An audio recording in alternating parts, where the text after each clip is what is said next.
Happy Monday, and I'm glad you're here watching, either live or on the recording.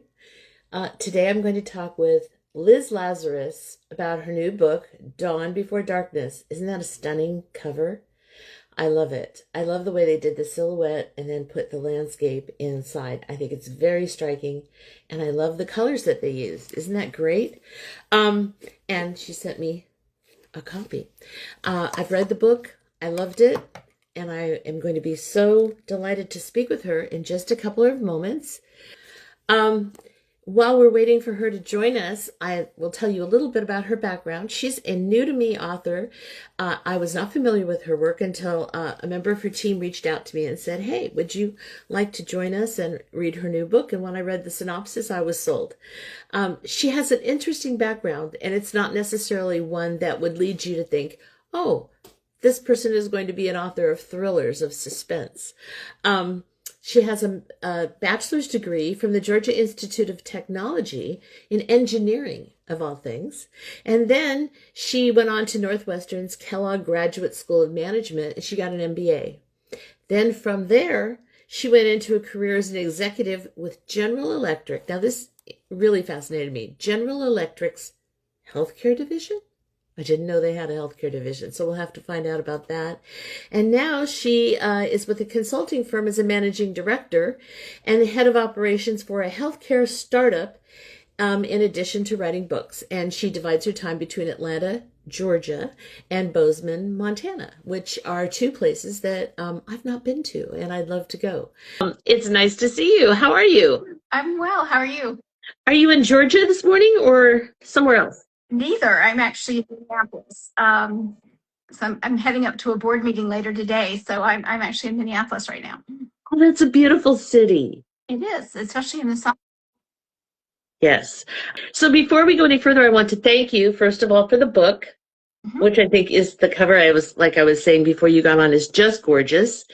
I also got a lovely bookmark, and it's got your other 3 books on the back. It does. So, and you can also find information about those on Liz's website for those of you that are curious about them. And then I got a wonderful candle. It smells so good. I am going to use this on my patio in the evenings because I have a table and chairs, and I'm going to light this and sit out there and read. And then how did you know that dark chocolate is my favorite? I guess it's my favorite. And who doesn't like chocolate? Right. And dark is it's supposed to be good for you, right? Well, I think it's good for me. That's why I eat it. So yeah, okay. Don't pop my bubble. Well, and that one was unique. The flavoring, right? Sesame, dark chocolate, caramel. Okay, that sounds good, and it matched the cover. So we were going for all that, right? And you succeeded. I was just delighted when I got the box. Oh, I have the box right here in a beautiful purple box too. So thank you so much. You're welcome. Let's talk a little bit about your background before we get into the books, because I'm always fascinated to find out how people become authors. So with an engineering degree, an MBA, healthcare, how did you then, was writing something you always wanted to do while you were pursuing these other areas? Not really. I think about a career in journalism, and my dad said, I'll pay for Georgia Tech engineering school. So I'm like, fine, I'll go to Georgia Tech. But no, the first novel, Free of Malice, that shows up on the bookmark, the red book, was based on a real event similar to my 4th one that you just read. And it really just wouldn't leave me alone. It started as my journal and turned into a book. And it was a calling is the only way I could describe it. I never planned to be an author. I wasn't even sure I was good at it. And I just had to write the book to get it out of my system. And reception was good. So I thought, and then I had friends talk me into writing the next one because it was really going to be one and done. Wow. So you've kept up with it. That's excellent. Now, as a child, were you a reader? Somewhat. I mean, I had Encyclopedia Brown, Nancy Drew. I liked the mysteries, which I didn't realize at the time, but I like solving puzzles, which probably does explain some of the engineering background. And to me, a novel, especially a thriller with a twist ending, is all about a mystery and can you solve it? And so I love to do that. So maybe it was in me more than I realized. My grandfather is an author, or was an author, I should say. He wrote children's books. Oh, So, and my mom did stories, so maybe it's just in my DNA somewhere. must be. And obviously you've succeeded because you're right. I confess I have not read your 3 previous books. I'm going to, because I just discovered you when someone reached out and said, would you like to be on the team for this book? And I said, absolutely. And I could not put this book down. I have to tell you, this book resonated with me. First of all, yes, it is a thriller and a puzzle, and oh my gosh, what's going to happen, which is, the fun, right? But there were also themes in here and subjects that really resonated with me, my life, my experiences, and we'll go into all that. Now, I have to ask, because everybody wants to know, when you're writing, what is your writing style? Are you a plotter? Do you know everything that's going to happen? Do you know the last line before you write the first line? Or is it just sit down and whatever comes to you? I am probably the biggest plotter you've ever met. Is that right? Excel spreadsheet, color-coded, lots of rows, lots of columns. But I do it because I should show you an example sometime. I put the chapter heading, the number, the heading, kind of a synopsis of what's going to happen, any follow-ups I need to do, how I want the reader to feel. That was Claire McIntosh gave that tip. And so how you want the reader to feel coming out. And so, yeah, I have to have the whole thing plotted, and I have to know the beginning. I have to know the twist ending. I have to know the main characters. And I don't even have to write in order, because once I have the outline, I can write out of order, actually. But yeah, I have to have that roadmap. It was so funny because I was thinking about this morning, and I thought, she's an engineer, she's going to be a plotter. I just know. I don't know how you do it otherwise. I really don't. Like, I have to have that roadmap of what's going to happen to give me the structure. So more power to people that just sit down and start typing, because that doesn't work for me. Well, I think it's just how our brains are wired, because before I went to law school, I was an accountant, and I'm one of those people, everything has to balance, has to be symmetrical.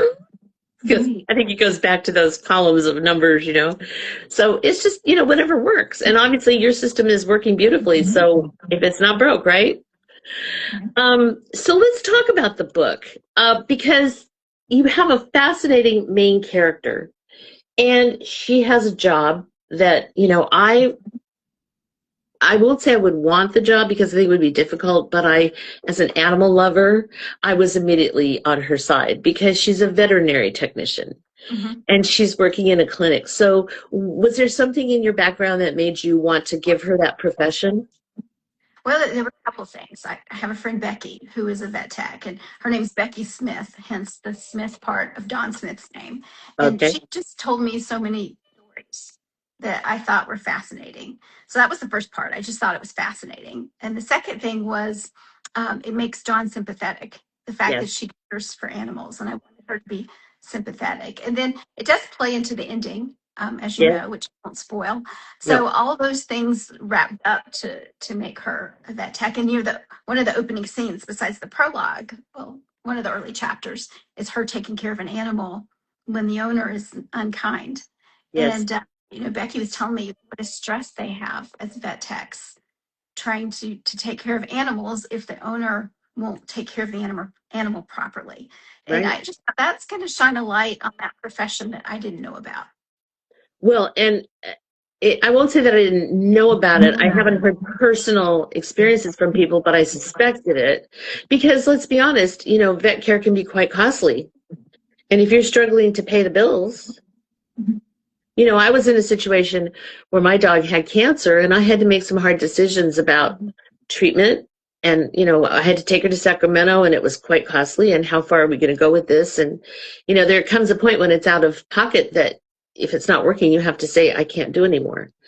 And that's hard, even for the person who is a compassionate, caring, loving pet owner. So I really, I found that very believable and very credible. And then, of course, in this case, you had I don't think it's a spoiler to say that it was the husband bringing in the wife's dog.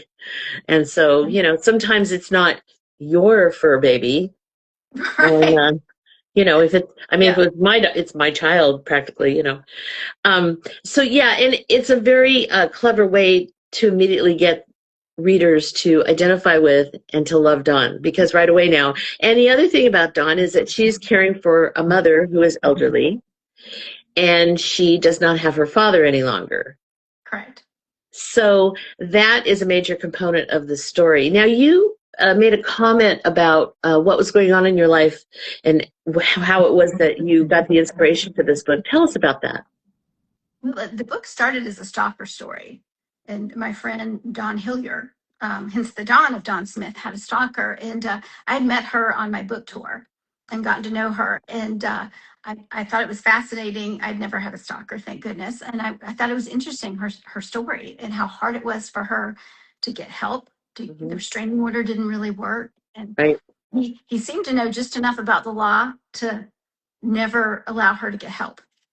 And so I interviewed her, and then I put a note out on Facebook. If anybody was willing to tell me about their stalker story, if they had one, I'd love to interview them. And I had several, probably more women come forward than I expected. I interviewed 10 of them. And so the stalker stories are all real things that happen to different women. And that's how the book was going to play out. But then at the same time, I was going through a guardianship battle for my mom, something I never expected. Long story short, a family member sued for guardianship and conservatorship, and we ended up in court. And the judge, to my surprise, said, discord within the family, we're going to take my mom and put her under a third-party guardian. And just like that, she was taken away from us. Similar to how, if parents are fighting for a child, they can just be stripped away and sent to foster care. That's what happened to us. And then, I thought, well, maybe this is for the best. Mom will have a professional guardian. Come to find out, there was nothing professional. She had no training, no background, no medical background, no licensing. The only thing she needed to be a guardian was to be appointed by the judge. Right. And my mom was neglected. She was injured. And after 3 years, the guardian resigned. And I don't know if it was, I found out later, I think she had some stuff going on with other families that was causing her stress because of that. And but she nominated a successor guardian, and my family member didn't put her hat in the ring. And so I met the successor guardian. I didn't have a good feeling about him. I thought it was about the money, and so I said, no, I'm going to ask to be mom's guardian again. And we went back to court. So now it's me fighting a complete stranger who is charging his fees to my mother's trust. I'm paying for everything myself. And we go back to court, and to my shock, the judge recused himself. He recused himself, saying that his father had lived at the same facility as my mom. And I'm like, then why did you rule in the first place? Why'd you take her away the first time? And so we ended up having to go to a whole different county. By then I had a new lawyer. We had a new judge. And finally, and we're talking, this all happened over the course of 10 years, thousands of dollars. The new judge said that I had priority. I was the daughter. No one could prove that I wasn't capable or responsible or willing. I wasn't going to charge. And he finally gave me temporary guardianship. And I would have to go back and apply for permanent. And so with all that happening to me, I was writing. And, writing is my catharsis. And so if people feel like what happened to Dawn and her family can't happen, it can happen. Oh, yes. It's very realistic. And it was so hard. Once she was entrapped in that system, it was so hard to get her out. Yeah. And the guardian, the first guardian would let me take her out of the facility. She became institutionalized. And the time it took to get the guardianship back, all those years were lost. So if it's frustrating, and I know people have told me the book is relentless, and it's frustrating, and you can't even believe it can keep getting worse. But it does. And my husband at one point said to me, why don't you give Dawn a break? Well, first he said, this is your best book yet. And I said, thank you. And then he's like, why don't you give Dawn a break? And I said, I can't. Normally I would do that for the reader, but I said, I can't. I didn't get a break until the end. And I need to portray how bad it can get. Well, it is relentless. That's a perfect word for it. And because of that, guess what happens? I'm like this, I can't stop reading. And I look at the clock and I go, oh, it's 3 a.m. I guess I should really quit till tomorrow. But you get into this story, and it just goes and goes. And it is, It is horrifying. Now, you know, disclaimer, I'm an attorney, retired, and I did handle guardianships and conservatorships. In fact, the biggest case that I ever handled was a conservatorship case. That was the framework of the case. And it wasn't who was going to be the conservator. It was that the wife had already been appointed. He was brain injured, and she wanted to pull his feeding tube and let him dehydrate and starve to death. And I stopped her. It was 6 years. And the California Supreme Court twice. Yeah, it was harrowing. And people said I should write a book. I'm like, I don't want to relive all that. But I also handled some guardianships and conservatorships when I was in private practice. And one thing that I found out, now, was this in Georgia for you? This was in South Carolina. I lived in Georgia part-time, but Mom was in South Carolina. Okay. And that's why I made it set in South Carolina, fictional towns. But I said it in that state because it was the law of that state, but I do think it's countrywide the way these work. Well, I know that in California, how can I put this delicately? Oh, I won't bother. It can be quite a racket. It can be quite a money-making venture for these people who prey on elderly or disabled folks who don't have someone else to take care of them, and they find them somehow and zero in, go into court, and they start charging these enormous sums. And then they're in charge of everything. And they have to do like an accounting once a year and submit it to the court. And I don't know if anybody really reads it. It can be a racket, and I will say it's alleged because nothing has been proven yet. But several of the people that were involved in my case, including the guardian, including the backup guardian, including one of the lawyers, and the guardian ad litem, are all being sued by other families. So there's a lawyer right now in South Carolina suing a lot of the players in my mom's case. And I thought about, and I still can, do I join the case? Because my mother was crippled on this guardian's watch. I'm like, do I join the case, or do I write this book and try to get publicity about what happened? And I thought, for now, let me write the book and explain what happened. And this poor lawyer that's fighting the people involved is having a real battle. But when I started, my first indication that something's off was after the guardian was appointed. It was in November. My mom was hospitalized in February of the following year. And I went to the hospital and she didn't show up. I'm the one that checked Mom out of the hospital and got her back to the facility. And come to find out, looking at her Facebook, I don't even think she was living in South Carolina. I think she was living in North Carolina.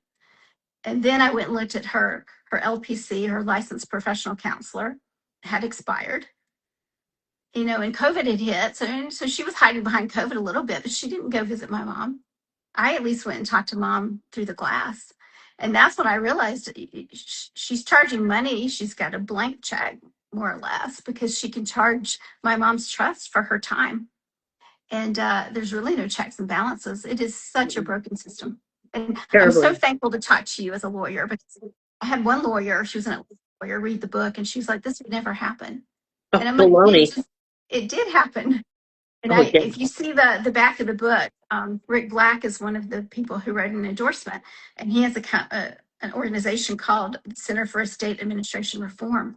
And when I got to know him, it's been thousands of cases that he's helped with, where either the elderly don't have somebody, or in my case, just a little bit of discord within the family gives them an open door to take the elderly person away and charge what they want, keep them from being taken out of the facility. It was just unbelievable. Well, it makes for excellent reading, number one. It makes for a thrilling story.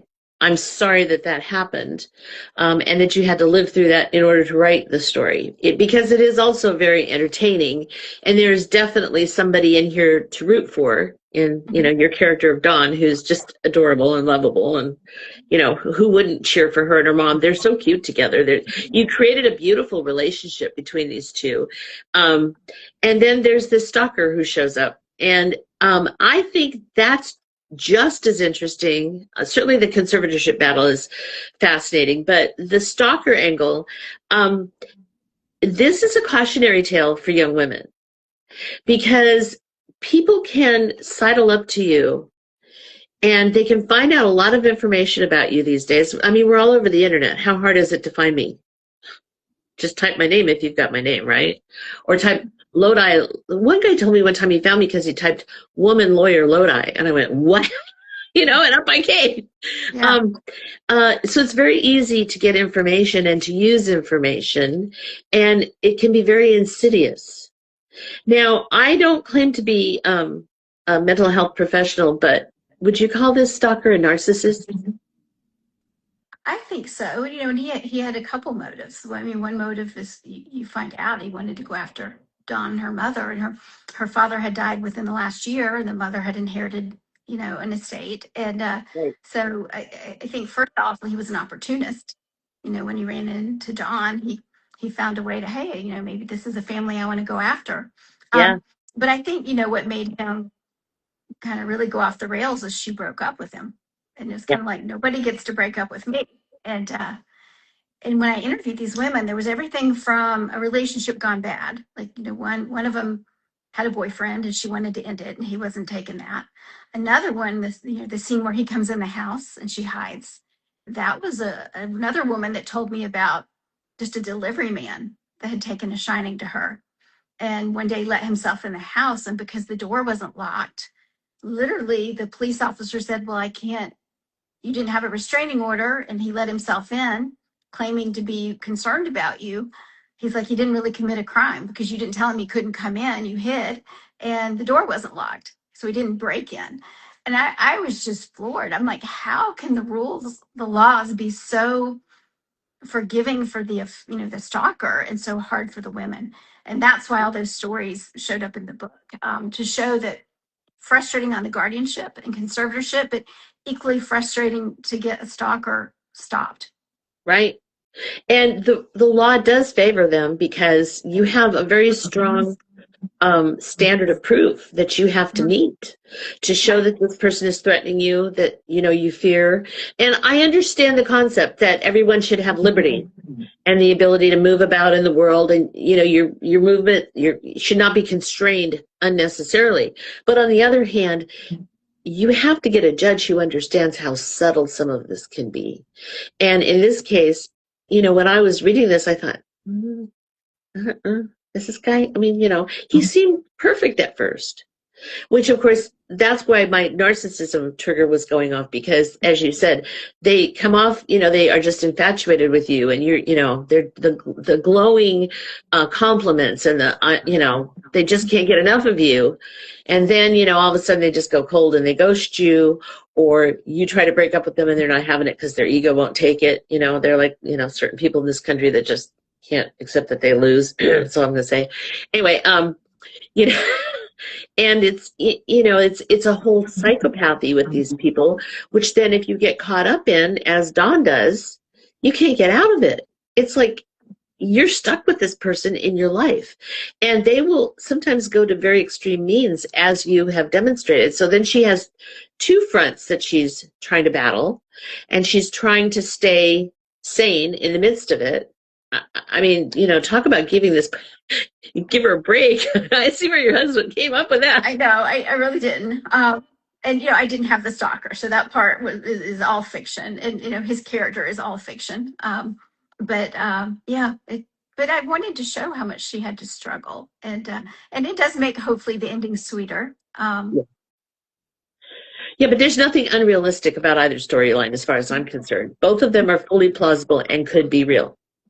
And so now that I hear that you actually, talk to victims and stuff, well, that just cements what I had already concluded for me, because as I said, reading this, I found nothing unbelievable about it or far-fetched or, too far out, for fictional purposes to be credible. None of that.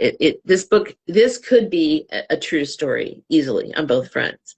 So I'm curious about the title, because we all know the old cliche, it's always darkest before dawn. So is that your twist that you came up with, or? It was. Well, first off, I went and looked at, it's Dawn Before Darkness. I looked at darknessbeforedawn.com because I always get the .coms in my books, and that was available for like $25,000. So I'm like, no. So I thought, let me flip it, Dawn Before Darkness, and that was available. But also then I thought, well, that is interesting because I do want to put Dawn before the darkness, And so it served two purposes. It's, I bought the .com of the book, which always also leads to my website, Liz Lazarus. But also it just, yeah, I want to put her first. In the end, dawn comes before darkness. Yeah, I love it. It's a great twist and it's catchy title, so it works. And it matches the alliteration of my other books. If you noticed, Free of Malice, Plea for Justice, Shades of Silence. And I think I'll keep doing that. I just kind of like it. Each book has a color. That one's purple. They all have the same alliteration. So if I do another book, it'll be green, and I haven't thought of the title yet, except it has to do with money and greed. All right, so give us a little background because, like I said, I have not read the other books, but I'm going to. Tell me what the other ones, what topics do they cover? Because I noted on your website in your bio, I was very impressed when you said that you write not just to entertain, but also to educate. So, and you deal with contemporary issues. Now, we have the two issues in here, the stalking and the caring for the parent. So what are the issues in the other books? Give me the elevator pitch and let's sell some more books for you. Oh, well, thank you for that. Well, it's Alice, the Red Book, if you will, was the one that got me started. And it's based on a true story. I'm okay, but I was attacked in college. A guy broke into the house where I was living with two girls, and middle of the night, for whatever reason, picked my bedroom, kicked open the door, and I fought him off. And there were a couple things that were interesting about that night. The first thing was that I had this sixth sense that someone was watching me. And so before I went to sleep, I did something I didn't normally do. I latched the little flimsy bar latch on my door because this was an old house. And so he had to kick open the door to wake me up, to get in versus sneaking up on me. And when I heard the door, banging open, I woke up and I saw his silhouette in the doorway. And the first thing I thought is this real? And the second thing I thought was, oh, this is real. You got to deal with it. And he charged me. He attacked me. Somehow I ended up from the bed to the floor. I'm fighting back, screaming, trying to think of all the self-defense moves I know. And I think the biggest thing was I was screaming and I wasn't giving up. And at one point he said, if you shut up, I'll leave. And I thought, I'm not shutting up. I'm screaming louder. And I guess just the fact that I was fighting back and making so much noise, he finally gave up and ran out. And I ran to the door after him and saw him escape in the distance. And I ran back into the house. I'm dating myself because it was before we all had cell phones. And I saw where he'd taken the phone off the hook in the kitchen. So one of my housemates was trying to call 911 and couldn't get a line. The other one was not at home. She was at her boyfriend's. And so I called my neighbor. He came over. We called the police. And there was a little bit of an attitude, well, you're lucky you weren't raped. Get over it. And I felt that too. Nobody knew about PTSD back then. Nobody knew about going to therapy. So for me, writing what happened about, being afraid of the dark, afraid of anyone that looked like him, all that was my therapy. And so the book is about a journalist named Laura who was attacked similar to me. That part was real. And she decides to write a legal story of what would have happened had she shot and killed her assailant. Because I had said to a relative, what if I wish I would have shot him? And he's like, yeah, well, he was retreating off your property. You would have shot him in the back. That may not have been self-defense. And I didn't even own a firearm. So I was just wishing I could have stopped him. And so the main character, Laura, who's a journalist, decides to work with a lawyer about what would have happened had she shot and killed her assailant. And he's a young Black guy, resembles her assailant. She thinks. She never got a really good look at him. And he starts to know things and say things about that night that she never shared. And she can't decide, is she being hypervigilant or could this be the guy? And it plays on from there. And it does have a twist ending. But for me, it was research about the laws of self-defense. Mm-hmm. It has an angle of racism in there because she's afraid of him. Mm-hmm. And so that was the one and done. It was my therapy. And then people said it was a good book. So then I'm like, all right, well, maybe I'll write a second one. And the second one is about called Plea for Justice. It's about a paralegal whose high school friend. I mean, she's kind of the nerdy girl and he's the cool jock.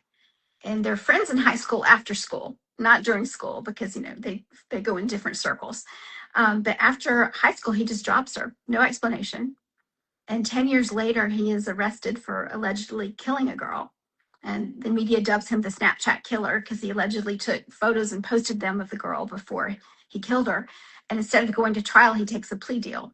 hence plea for justice. And so from prison, he manages to get a phone and reaches out to Jackie, who has since become a paralegal.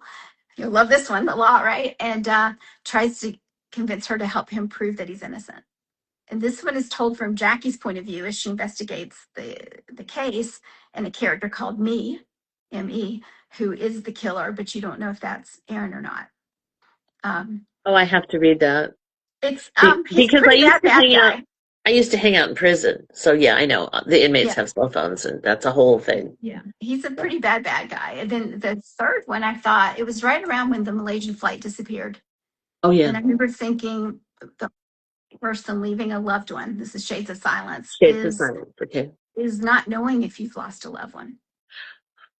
So that one is about a woman named Juliana. She's a restaurant owner in Florida. Her husband is a charter pilot, and his plane has disappeared. It's been about 3 months, and they've given up the search. So she doesn't know if he's alive or not.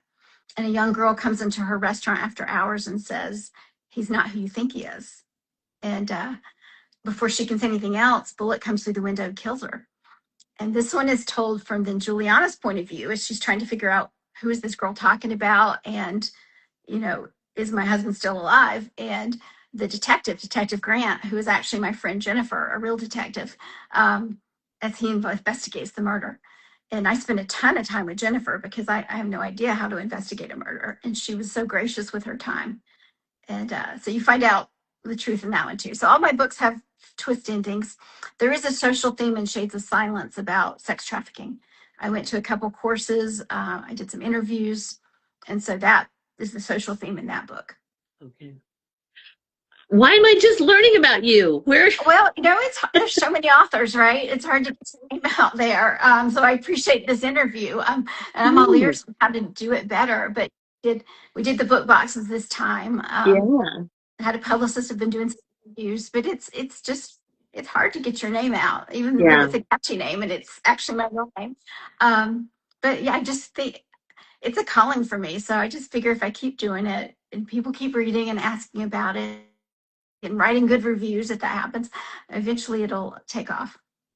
Well, I definitely have to read those other books because they all sound fascinating. And if they're as well written as this one, then it won't take me very long, because talk about speeding through a book. I was just like, speed reader over here, because I couldn't stop. I had to know. So tell me now, you brought up an interesting subject, because I know publishing is hard. I hear interviews with authors talking about, it's a rough world out there, getting your books in the hands of readers. First of all, getting readers to even know who you are.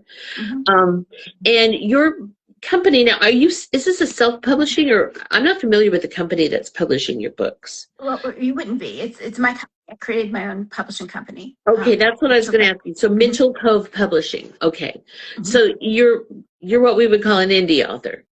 I am. And part of that was because when I queried so wrong the first book. I wrote my query letter wrong. I was way too long, too much detail, too much information. But even since then, I've pitched, like at Thriller Fest, I've pitched to agents, and it's just really hard to get one. And I was a little surprised with this one because Shades of Silence has like 4.4 stars, over 2,000 reviews.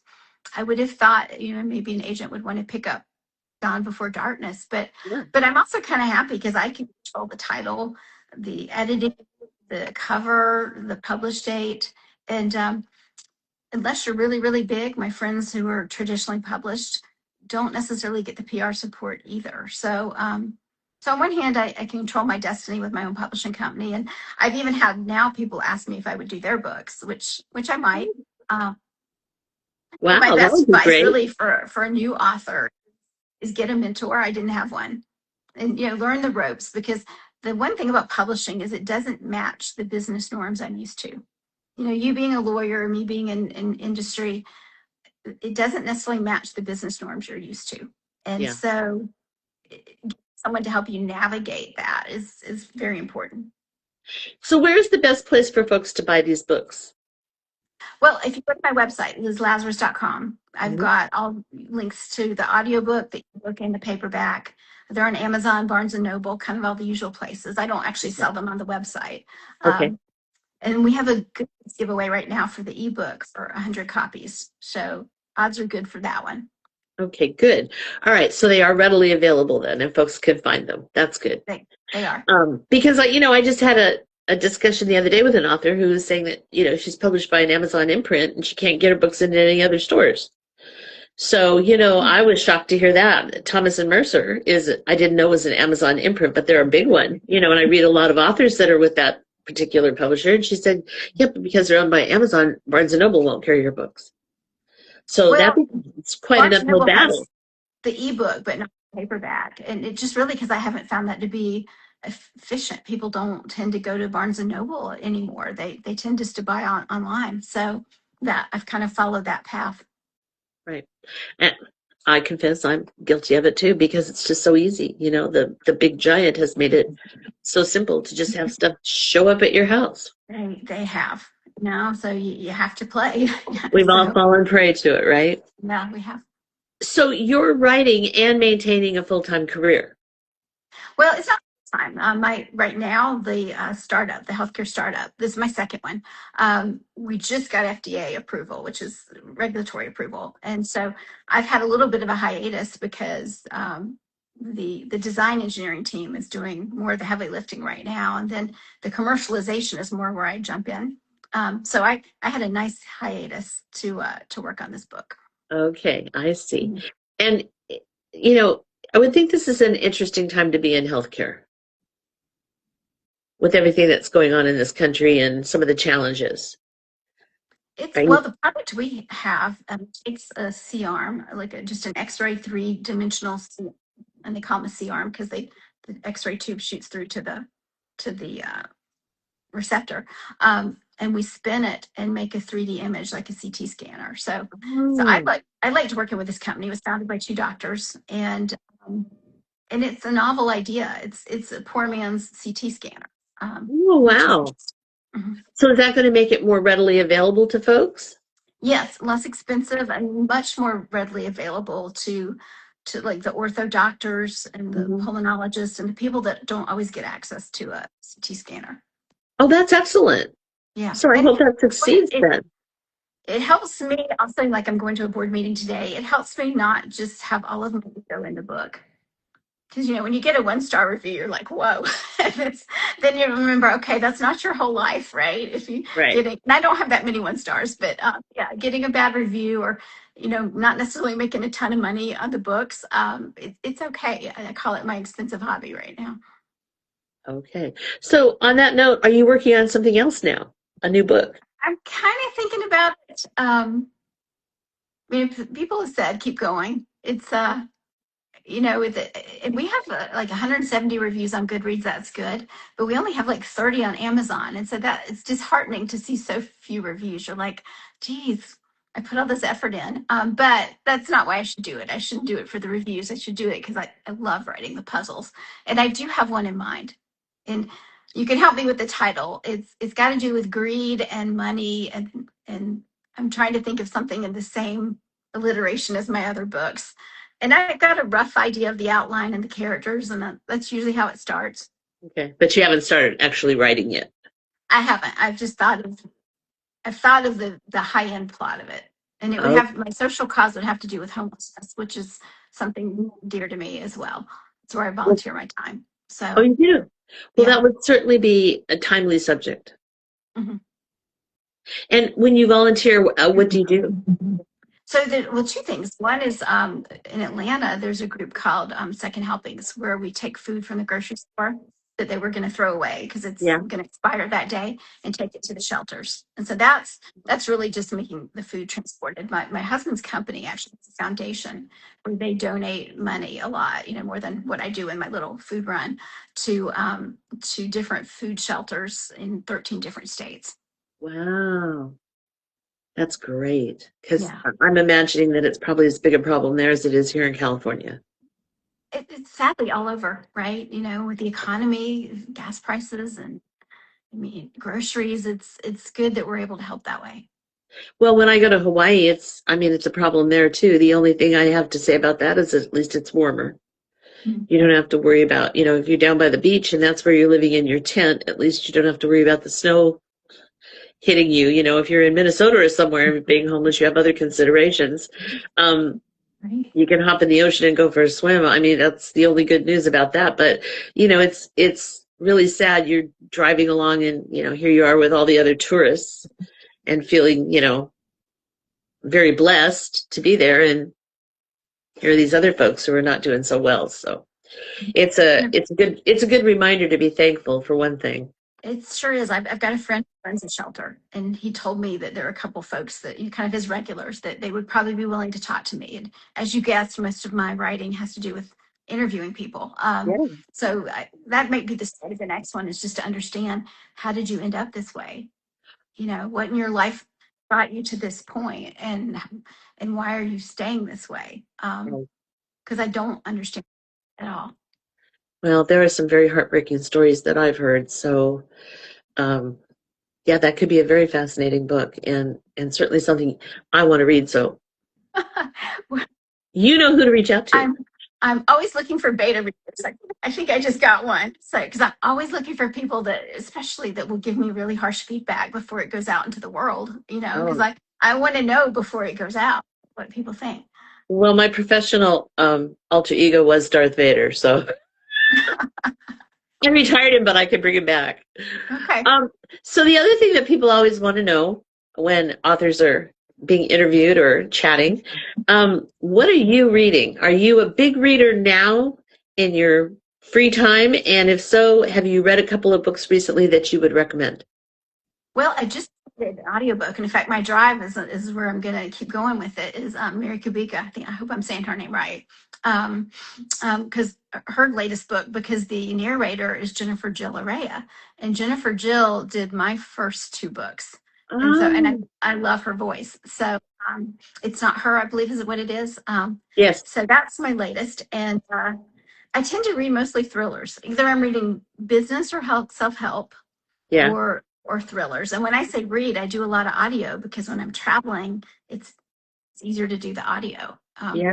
And when I used to commute as a mom, I had that Atlanta to South Carolina commute. So I had an audiobook going all the time. But yeah, my thriller authors are kind of who I'm listening to. I used to travel on business all the time, so I had audiobooks going in the car.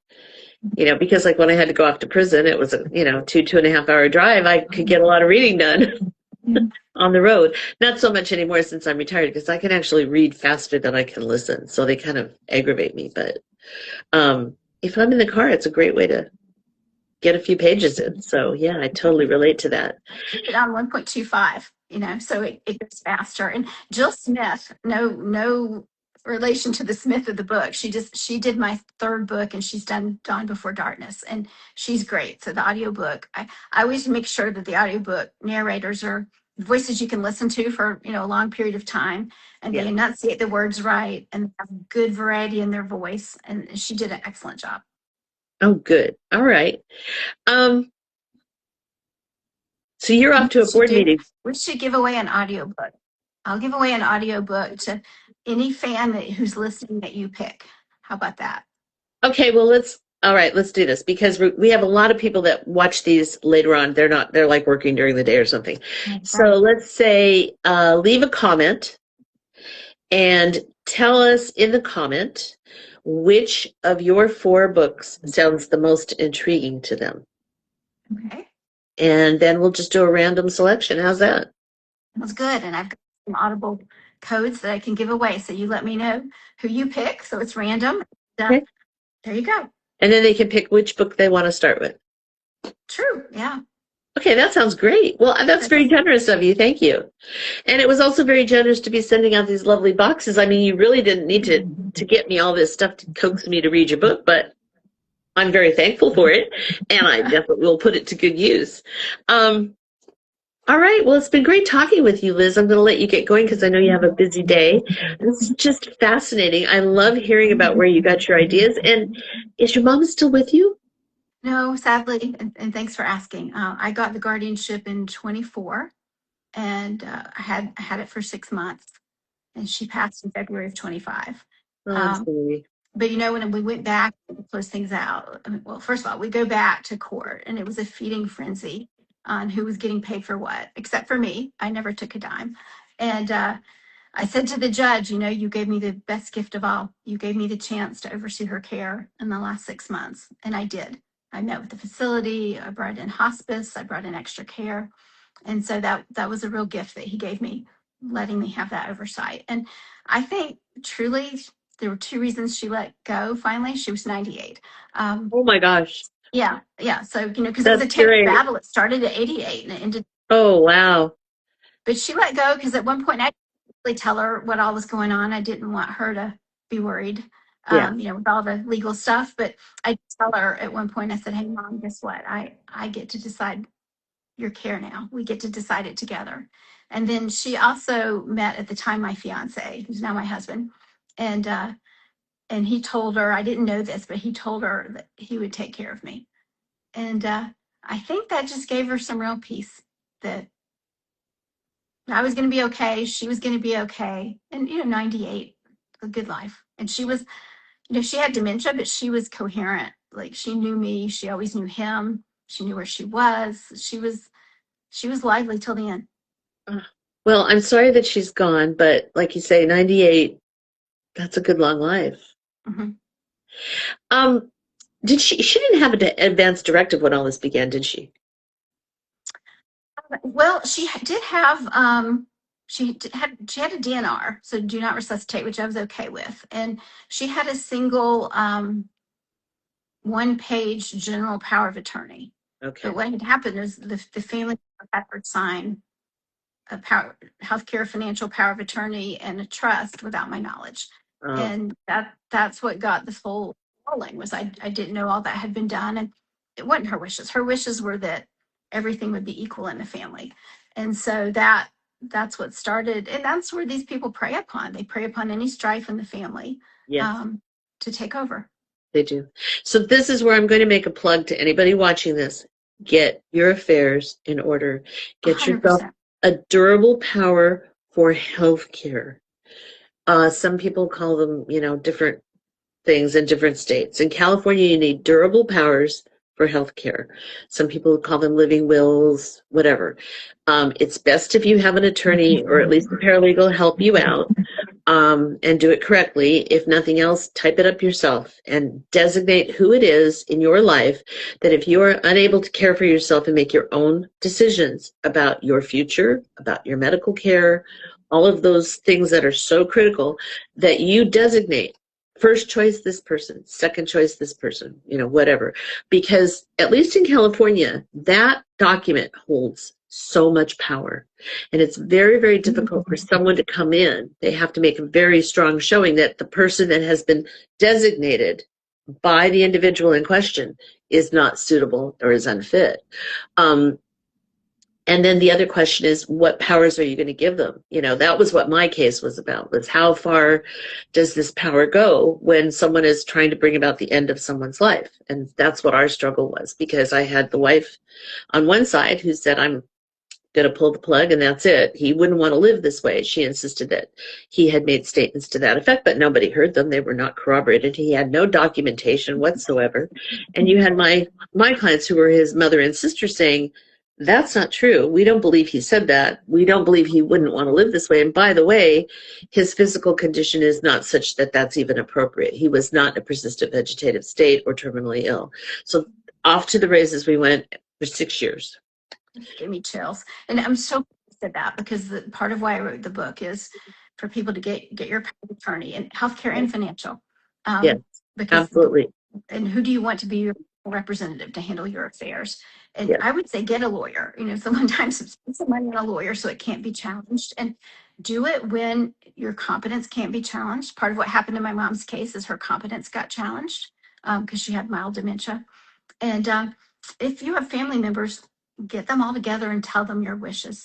Right. Nobody should be surprised. You know, if you pick one child over another, you pick one relative over another, make sure they know this is your wish.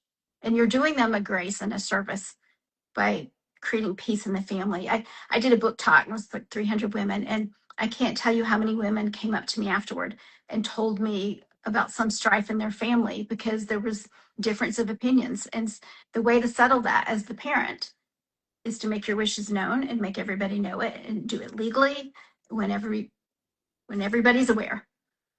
Let me tell you, my case was World War III.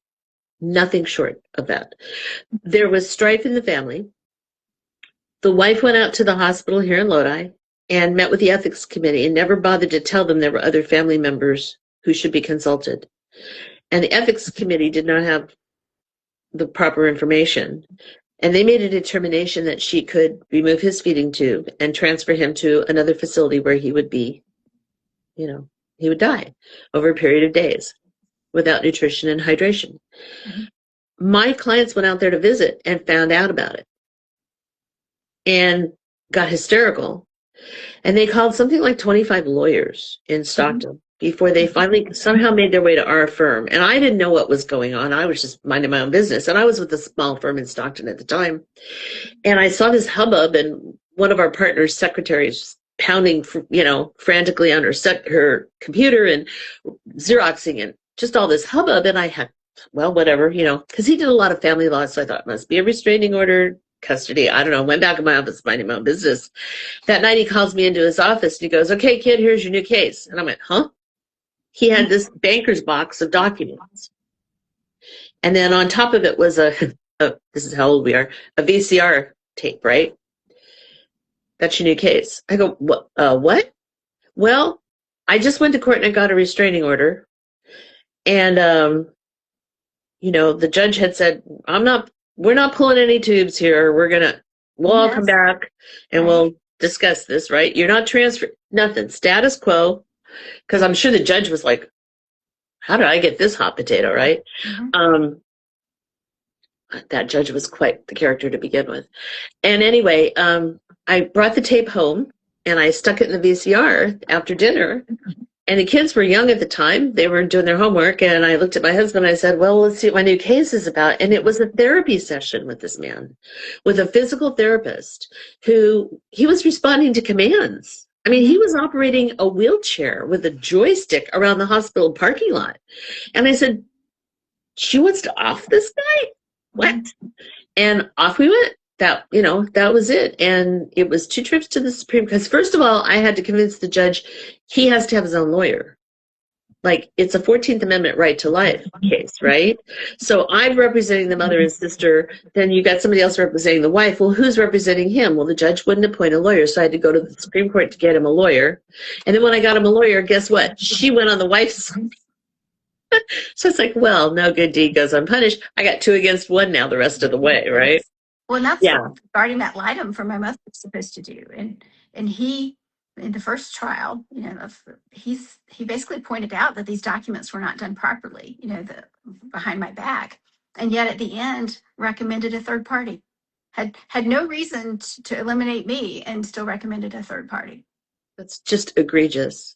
Yeah. Well, anyway, so then, you know, the battle went on and on and on. And I'm telling you, it was just horrible. And the media got involved, and the wife and the kids, and I mean, I can't even tell you how ugly it got, with various experts and bioethicists and everybody weighing in, and it went on and on and on and on.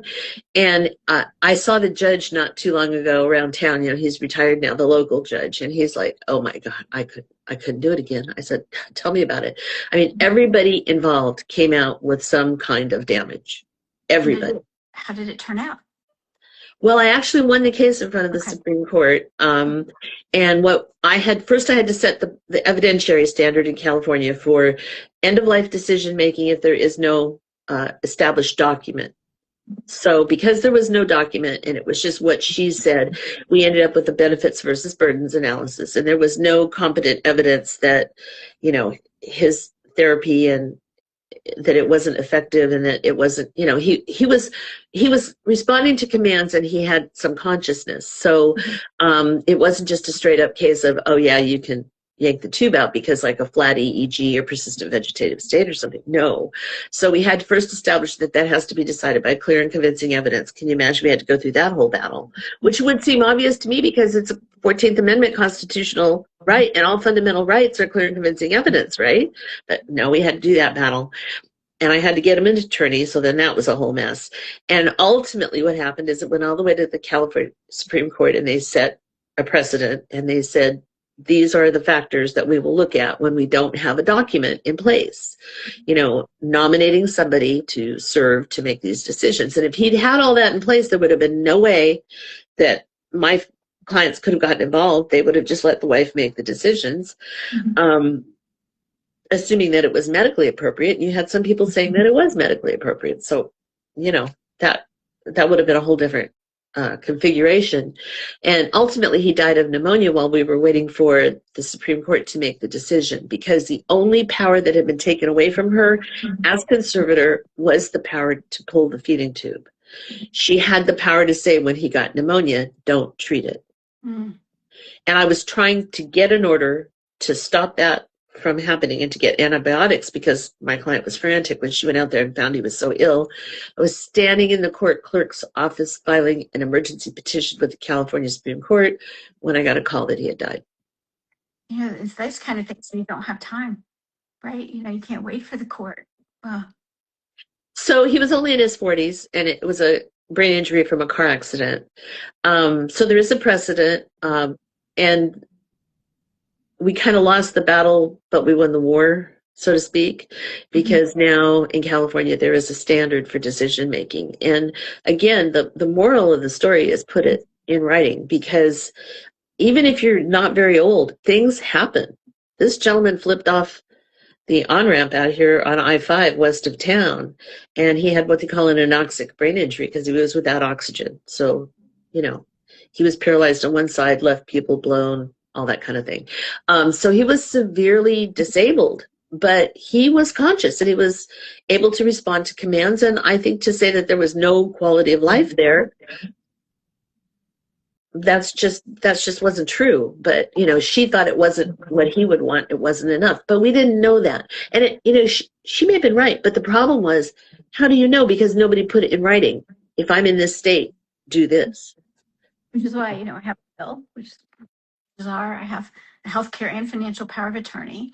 I have a living will, which I don't know if it's called that anymore, but under what circumstances keep me alive or not. And all that stuff has been done by an attorney, notarized, witnesses. It's all proper. And so, if there's any message from the book, it's that. It's good. Get all that in order. None of us are getting out of here alive. Right. Do your family a grace and get it in order. Yes, and it is the loving thing to do for your family so they don't end up in one of these battles. And the other moral of the story is watch your surroundings. Be careful who's sidling up to you and being too nice. And if your spiky senses are going, this guy's too good to be true, yeah, he is. That's why Dawn was in her 20s. Yeah. Not my age. That wouldn't have worked for me. Right, me either. I would have been like, But yeah, and especially for younger women, because they, especially if they're naive a little bit, and the flattery gets a long way, and don't go off camping with them alone in the woods for sure. No, not a good decision. Well, it's been wonderful talking with you, and when you have the next book, you know who to call. Well, okay. First, we'll talk about the winner. And secondly, we'll talk about this next book and the title, if I do it, and the beta reader that you will be. And the best part of this truly has been getting to know people as I've been doing the PR. So it's been a treat. Thank you. All right. Enjoy your conference and your travels. Get home safely. And we'll talk again. Okay. Sounds good. Thanks. Bye-bye. Bye.